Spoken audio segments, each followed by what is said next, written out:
स्वागत है आपका न्यूज लॉजिक्स में। दोस्तों आज हम बात करेंगे खेसारी लाल यादव में छुपी कुछ बुराइयों के बारे में। आप वीडियो को समय निकालकर अंत तक देखिएगा, नहीं तो आपसे बहुत कुछ छिपा रह जाएगा। पहली कमी ये है कि आप गरीबों की मदद करते हैं। आप पैसा कमाते हैं तो उस पैसे का शराब पीजिए। आप क्यों लोगों का घर बनवाते हैं। खेसारी लाल यादव में दूसरी बुराई मेहनत है। जब लोग एक महीने में केवल एक गाना निकालते हैं तो खेसारी जी 23 से 24 गाने क्यों निकालते हैं। जब लोग एक साल में 3 से 4 फिल्में करते हैं तो आप 12 फिल्में क्यों करते हैं। आप भी आराम करिए।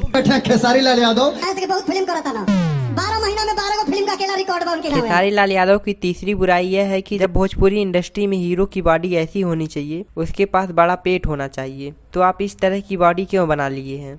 खैर आज की वीडियो में बस इतना ही। अगर आपको वीडियो पसंद आई हो तो वीडियो को लाइक कर दीजिए और चैनल को सब्सक्राइब कर लीजिए। अगर लास्ट तक आपने वीडियो देखी है तो वीडियो में अपना नाम और अपनी राय जरूर दीजिएगा।